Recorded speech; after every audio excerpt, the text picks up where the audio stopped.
Minha mensagem de hoje tem por tema a dor da remoção. Remover algo ou tirar algo de nossa vida que nos oferece algum benefício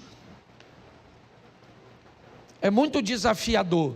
E todas as vezes que a vida, que Deus se predispõe a agir na nossa vida,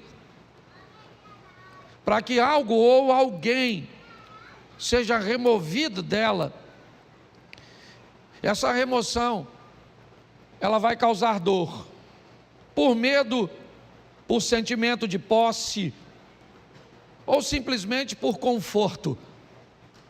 Normalmente as pessoas não têm dificuldade, principalmente na igreja. Você quer colocar alguém num cargo, ninguém normalmente não te pergunta por que você está colocando essa pessoa no cargo. Aliás, ela é até perfeitamente capaz de entender que ela só está sendo colocada nesse cargo porque Deus a colocou naquele local.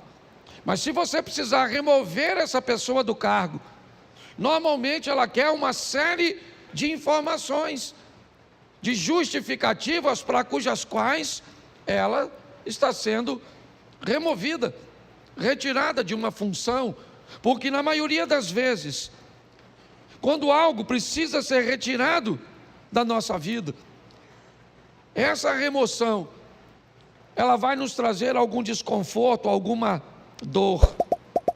Porém, nós precisamos entender que depois que sai da nossa vida aquilo que tem que sair, só então estaremos prontos para avançar para a próxima fase. Quando nós somos capazes de entender isso, fica mais suave, menos doloroso ver pessoas partirem, ver empregos ficarem para trás, ver situações cujas quais achávamos vantajosas, expressivas e significativas partirem. Às vezes sequer elas ficam por muito tempo, porque não é o nosso destino, é apenas uma fase da nossa vida. A Bíblia inúmeras vezes nos dá exemplos sobre isso. Quando nós vemos a história da mulher de Ló, o que ela tem? Ela tem um apego àquilo que está ficando para trás. Ela está sendo arrancada, removida de sua casa, de seus pertences. Ela só está saindo basicamente com a roupa do corpo. Então a dor dessa remoção, o apego àquilo que ela está deixando para trás, faz com que ela olhe para trás, mesmo diante de uma ordenança de cuja qual ela não deveria fazer isso, ela faz desobedecendo, e sabe o que acontece?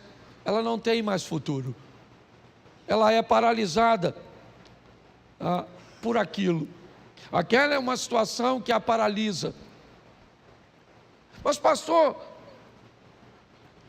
muitas vezes nós precisamos retornar, precisamos dar uma olhada, sim, mas não precisa ser num looping onde você retorna onde estava.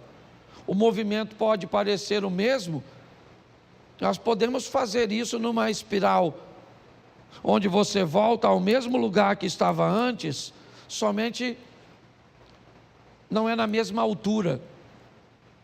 Volta, mas você sabe, quando um avião pequeno, ele precisa decolar num ambiente montanhoso, você sabe o motivo pelo qual o avião do grupo Mamonas Assassinas colidiu com a Serra da Cantareira?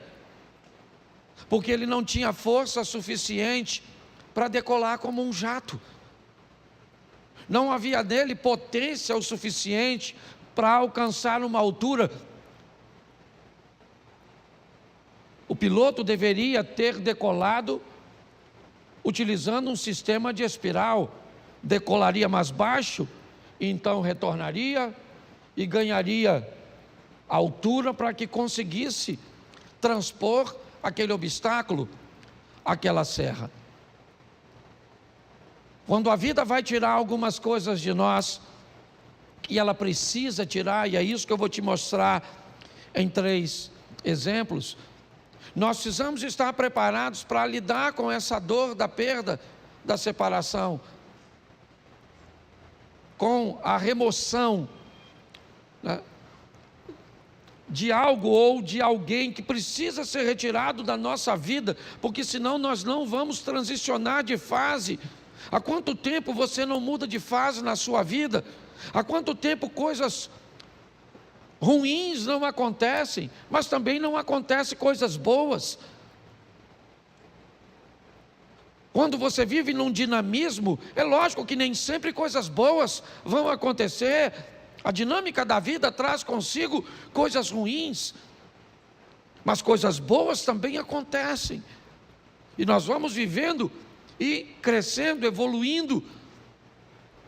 Mas se nós não soubermos lidar com essa situação, nós vamos ter problemas. O primeiro texto que eu quero usar é um exemplo disso num milagre. Segundo livro dos Reis, capítulo 4, verso de número 4. Põe para mim na tela, por favor. Segundo livro dos Reis, capítulo 4, verso 4. Depois entra em casa, fecha a porta atrás de você e dos seus filhos, e derrame o azeite em todas aquelas vasilhas, e ponha à parte as que forem ficando cheias. Preste atenção na exposição desse milagre, no que a Bíblia está narrando. O milagre está acontecendo, mas todas as vezes que uma botija de azeite se enche, o que esta mulher tem que fazer é retirar essa botija, colocar uma outra no lugar e colocar essa botija para trás. Então, enquanto essa está enchendo, assim que essa enche, ela remove essa e coloca essa para que se encha. Me parece que a visão é basicamente a mesma. Aconteceu, está tudo certo, e agora o que eu faço? O que aconteceu agora é passado. Eu tenho que voltar para o ambiente onde as coisas acontecem, e não utilizar o verbo no passado. Eu tenho que entender isso. Nós não podemos ficar vivendo, né, a mesma estação o tempo inteiro. Então aconteceu, tá bom, foi bom ou foi ruim, passou, eu tenho que estar pronto para a próxima fase.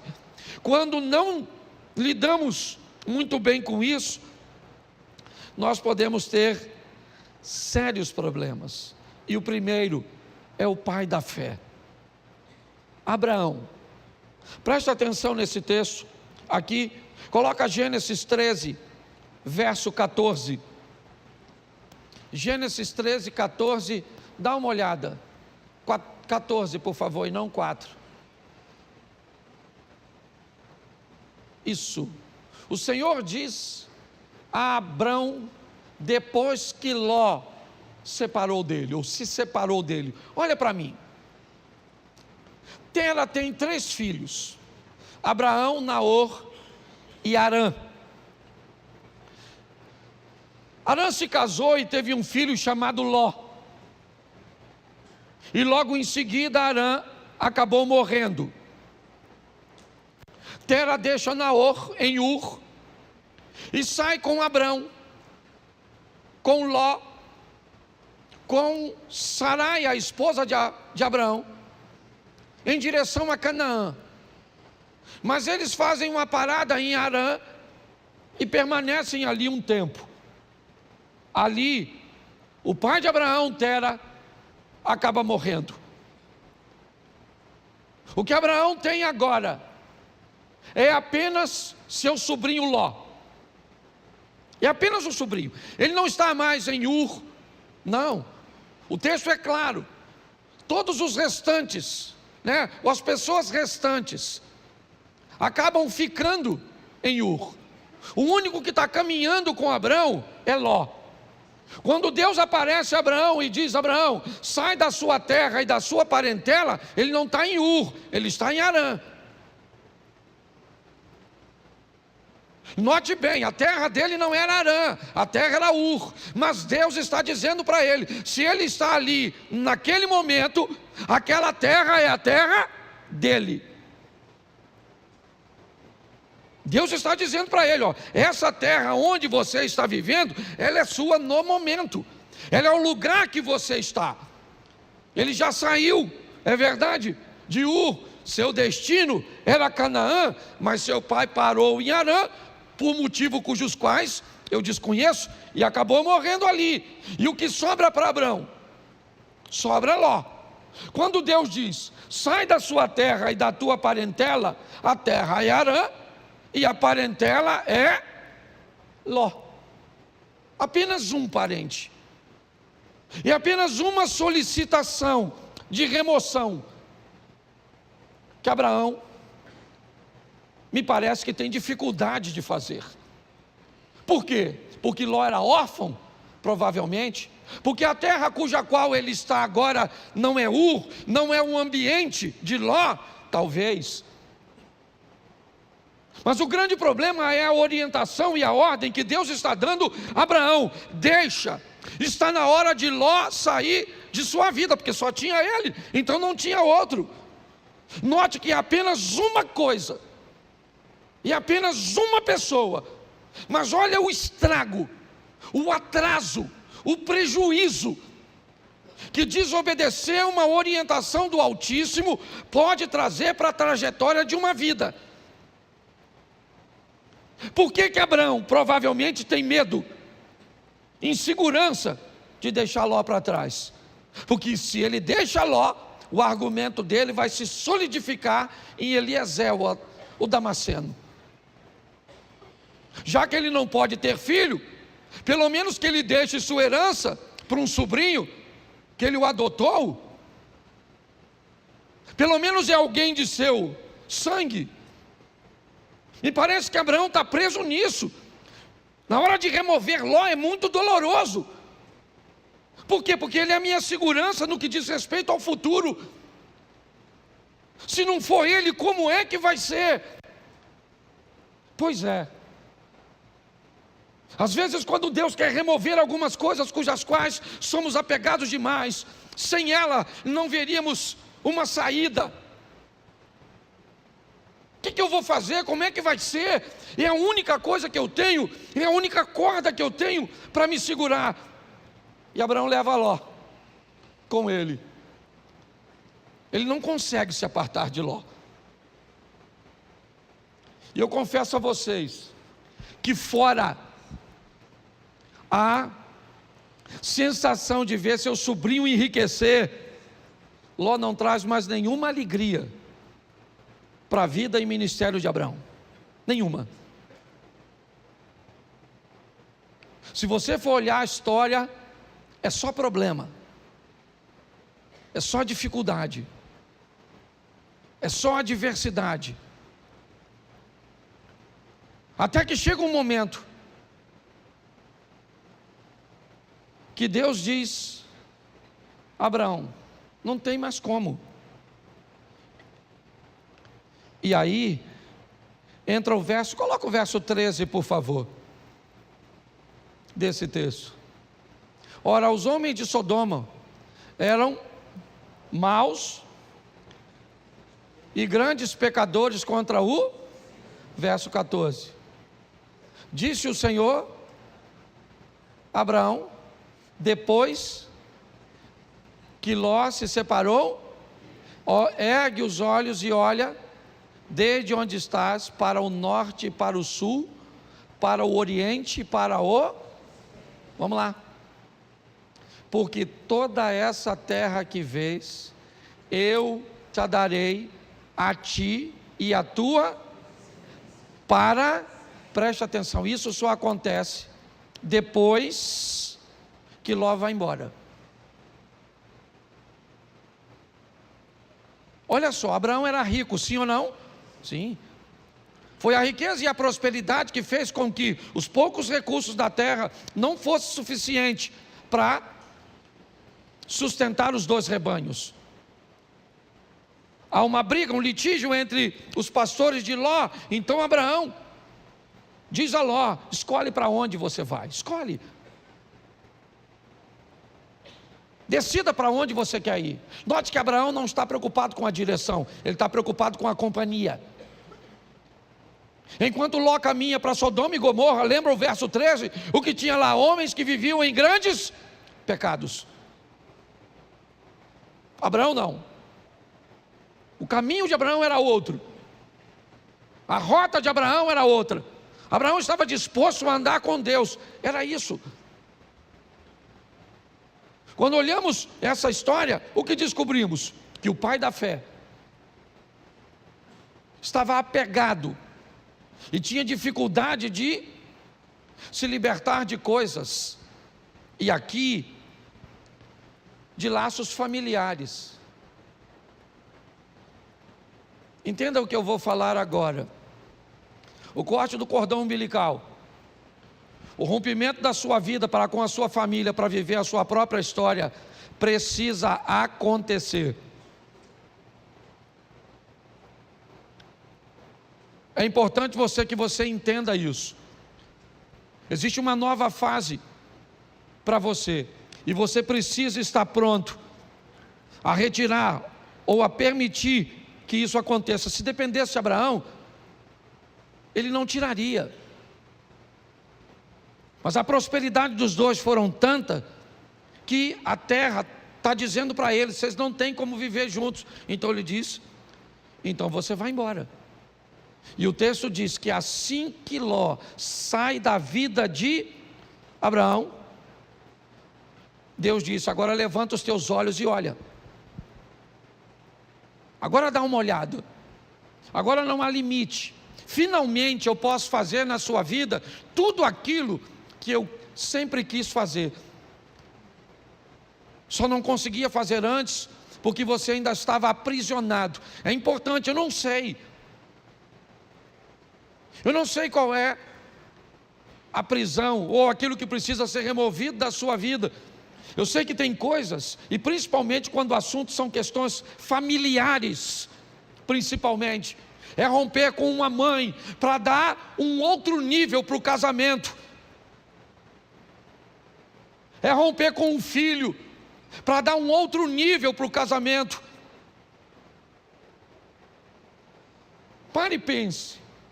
Muitas vezes nós precisamos, não é abandonar, não. Você vai ver o que Abraão ainda vai fazer mais à frente. Mas é importante que nós entendamos isso, que depois que Ló sai da vida de Abraão, as coisas tomam um rumo totalmente diferente. Então, por mais doloroso que seja, esteja pronto para viver essa remoção. Deixa eu usar a segunda, que eu não posso deter muito tempo. Jonas 1,15. Jonas capítulo 1, verso de número 15. Levantaram Jonas e o lançaram ao mar, e cessou o mar da sua fúria. Preste atenção. Um barco está para afundar, e Jonas está nele. Qual é o problema da tempestade? É Jonas. Qual é o motivo de tudo aquilo que está acontecendo? É Jonas. Por que Jonas está ali? Porque o capitão do navio está ganhando dinheiro com Jonas. Jonas está ali porque comprou uma passagem.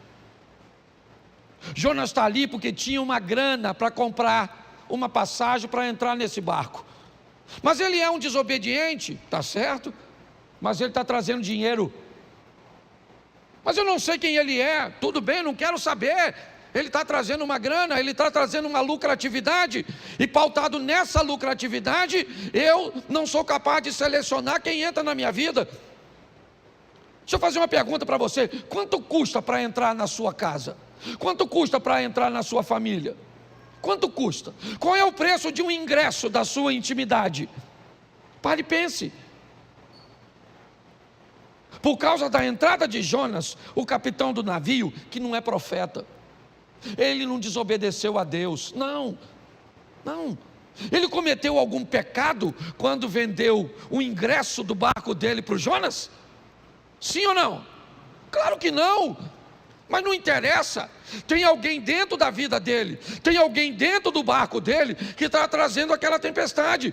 É só uma questão de tempo até ele afundar. Você sabe o que ele faz, o capitão do navio? Ele pega toda a carga e joga fora. Ele precisava perder a carga? Não, o problema era a carga, o problema era Jonas. Mas ele perde a carga. Porque pessoas perdem aquilo que não precisava perder, quando não querem tirar o que precisa ser retirado. Você não quer tirar esse comportamento? Então tá bom. Perde o casamento, perde a intimidade, perde a paz. Mas sabe por que Jonas saiu do barco? Porque o capitão procurou. O capitão está procurando, me parece alguma coisa para jogar fora. O que ele quer é aliviar o barco, já perdeu a carga, é verdade, mas a tempestade continua, então ele vai no porão, ele desce no porão do navio. Eu já falei isso aqui, ele desce no porão do navio, e lá no escuro do porão, deitado num lugar, está o Jonas. Porque aquilo que às vezes vai te levar para o fundo, não está na luz no convés, está no porão, escondido, quietinho. O que ele está estabelecendo em você, um comportamento, uma postura comportamental, que destrói seus relacionamentos, que impede você de ter relacionamentos sadios. Mas quando ele procura, a Bíblia diz: aquele que pede recebe, aquele que busca, acha. Então ele não está buscando, ele achou, pegou o Jonas, levou o Jonas no convés, o interrogou, e Jonas disse: não era para eu estar aqui, era para eu estar onde? Em Nínive, cumprindo a minha missão. Mas eu desci a Jope, peguei, certo? Comprei um ingresso, uma passagem, entrei no seu barco para ir para Tarsis, para a Espanha. E agora? A tempestade está lá, Jonas disse que ele é o culpado. Mas e agora? O texto diz que o capitão está com medo de jogar Jonas fora. Quem é esse cara? Não é quem ele é a missão que ele precisa executar. Não tem a ver com ele, é com o propósito de Deus na vida dele. Ele se torna importante por causa do propósito. E aquele homem olha e diz: eu não vou remover esse cara do meu barco, eu estou com medo de jogar esse cara fora. Eu jogo esse cara fora e, não quer jogar? Então tá bom. Eu sei o que é isso muito bem. Eu trabalhei 12 anos numa empresa, foi lá que meus filhos nasceram, lá eu me casei. Eu não tinha um carro, eu usava o carro da empresa, tudo girava em torno daquele lugar. Eu não sabia viver, não havia nenhum outro ecossistema que eu conseguia enxergar, sabe, para me prover de um futuro. Não tinha. Não havia possibilidade, eu não conseguia enxergar. Eu sei hoje que existia, tanto existia que eu estou onde eu estou, mas na época eu não via. Eu estava totalmente apegado, e Deus usando todas as estratégias para me remover. Ele me tirou com mão forte de um lugar que eu não queria sair.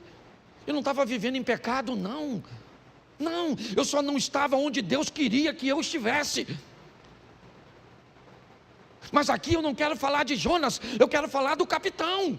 É ele é o foco da minha mensagem, porque é o barco dele que vai afundar. Por quê? Porque tem alguém que não deveria estar na vida dele, na casa dele, na empresa dele, nos negócios dele, no ministério dele.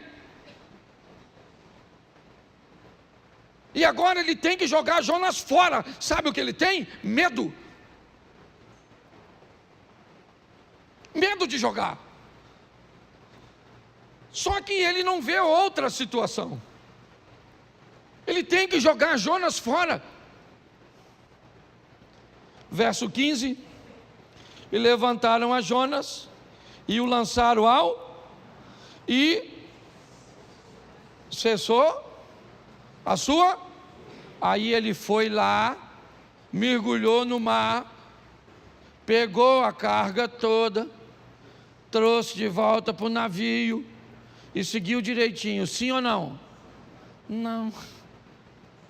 Precisava ter perdido a carga se tivesse jogado Jonas? Sim ou não? Mas perdeu a carga porque não achou o Jonas. Então fala para quem está do seu lado: acha o Jonas.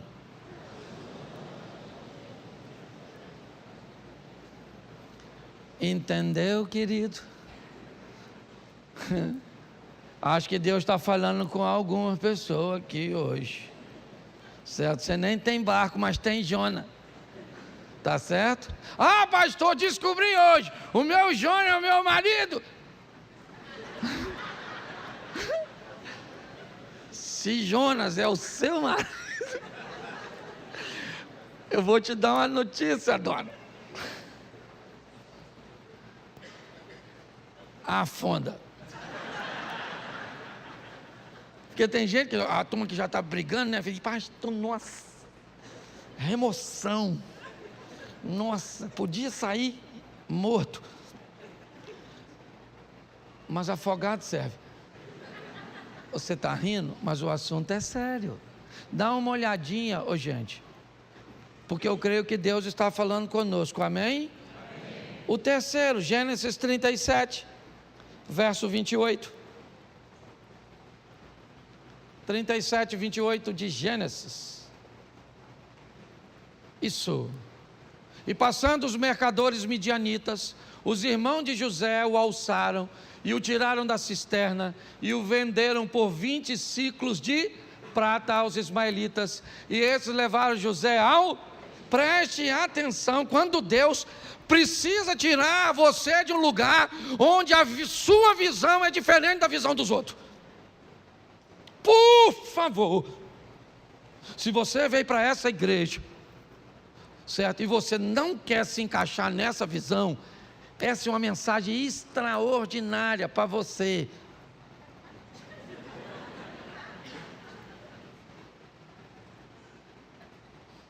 O José é um cara que ele vê o mundo, as coisas, ele aspira, seu comportamento é diferente de seus irmãos. Não cabe.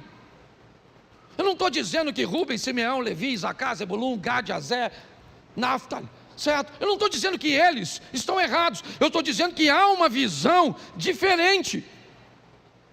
E Deus então vai remover José. Sabe o que ele é? Irmão dos caras. Sabe, ele vai ser vendido como? Repita comigo, é melhor ser um escravo na mão de estranhos do que irmão de uma família de invejosos.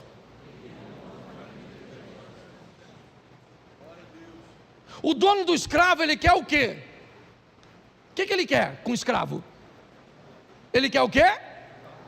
Lucrar, sim ou não? Então, para o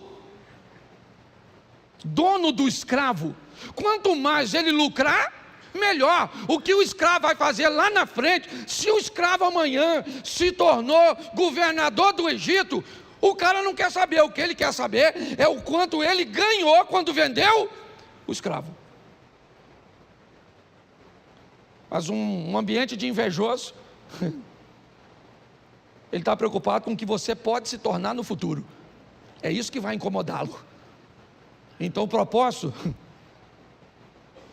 enquanto o dono do escravo não se preocupa com o escravo amanhã, desde que tenha ganho com ele, o invejoso não, ele se preocupa totalmente com amanhã, com aquilo que você pode se tornar. Porque na verdade, na maioria das vezes, todo mundo quer ver você bem, desde que não seja melhor do que ele. Na maioria das vezes é assim que funciona. José precisa ser removido daquele lugar. Não cabe ali. Mas pastor, fique tranquilo. Essa é uma questão de família, e uma família bem organizadinha. Não esqueça que esse cara, ele é bisneto de Abraão, sim ou não? Isso. Ele é filho de Jacó, que é filho de Isaac, que é filho de Abraão. Essa é uma história sensacional no que diz respeito à família. Por quê? Porque José é vendido pelos irmãos aos ismaelitas e vai para o Egito, como nós lemos o texto. No Egito, então, ele se torna governador e depois de anos, seus irmãos vêm morar numa terra que ele conquistou para seus irmãos. Olha só, nessa história, os irmãos de José cabem na vida de José naquele momento que ele está lá? Sim ou não? Não. Mas quando ele migra para o Egito e se torna governador, quem é que vem morar com ele? Os irmãos. Tem gente que não cabe na sua vida hoje, mas vai caber. Tem ambientes que hoje precisa ser retirado de você. Talvez porque você não tem habilidade para lidar com ele. Mas todas as vezes que Deus quer remover isso, ou quer remover algo, alguém da nossa vida, se esse ambiente, se essa pessoa nos traz alguma vantagem, nós vamos ter sérios problemas. Isso aconteceu com Abraão, como eu citei aqui para vocês. Isso aconteceu com aquele homem que teve seu navio ameaçado porque alguém não devia estar lá. E mesmo na hora de remover, foi desafiador. E para José também foi difícil ver seus irmãos ficarem para trás e ele ser vendido. Hoje, o que eu entendo aqui para todos nós é que algumas coisas precisam ser retiradas, removidas. Essa palavra veio a mim quando eu ouvi aquela ministração na Slavec, onde aquela ideia de graça que me trouxe até aqui foi ampliada, não diminuída, ampliada. É uma nova fase. É importante que nós venhamos a respeitar o tempo da mudança. É um grande desafio para nós. Eu não sei se você sabe, mas a história de Abraão começa com 75 anos de idade. Isaac nasce, Abraão tem 100 anos. Foram 25 anos depois. Ele teve que vivenciar tudo aquilo. Talvez por isso ele seja chamado o pai da fé. Hoje, muitas vezes, Deus tenta remover coisas tão pequenas. Eu vou falar aqui algo, não vou expor a intimidade de ninguém, mas não sei nem se o casal que eu atendi está aqui, mas não vou citar seu nome de forma nenhuma aqui. Eu estava atendendo agorinha mesmo um casal que corre o risco de se divorciar porque a mulher tem dificuldade de remover o celular, de remover o vocabulário. E se não fizer isso, o casamento acaba. Mas ela tem dificuldade de remover, porque todas as vezes que algo precisa ser retirado, nós temos muita dificuldade. Tenta fazer uma devocional toda manhã. Tenta. E você vai encontrar com diversos obstáculos que você precisa remover. Tenta levantar de manhã, fazer a sua oração, fazer sua leitura bíblica, fazer um período de meditação. Eu não sei de quanto tempo você pode, mas tenta fazer isso. A probabilidade de você não conseguir é muito grande, porque para colocar essas coisas em prática, você vai ter que remover outras coisas que você já faz e que lhe oferece conforto. Tenta orar toda noite com sua esposa, de mãos dadas. Tenta fazer jejum pelo menos 2 ou 3 vezes na semana. Tenta para ver. Pastor, por que é tão difícil? Porque antes de fazer aquilo, você vai precisar remover outras coisas que já estão estabelecidas, que te oferecem vantagens, que te oferecem conforto. Hoje a minha proposta, sabe, é trazer esse entendimento para você. Eu fecho aqui na minha devocional de sexta-feira. Eu vivi uma das maiores experiências, porque hoje não era para eu estar aqui. Hoje era para eu estar envolvido num escândalo e preso, com meu nome passando na mídia. Mas por causa da minha devocional, e eu tenho certeza, uma oração tão simples que eu fiz naquela manhã, me deu condições de chegar no lugar 20 minutos antes e resolver um problema que ia acabar com a minha vida. Você sabe quantos minutos eu orei naquela sexta-feira? Talvez de 5 a 7. Sabe aquela oração que você levanta e entrega o dia? Sabe, Senhor, toma esse dia, toma isso, toma aquilo, oro para o fulano, para o ciclano, aquela coisa. Então eu vou falar uma coisa para vocês. Para ter bons hábitos, nós vamos ter que remover os ruins. E se você achar que não consegue fazer isso, vai continuar com os ruins mesmos.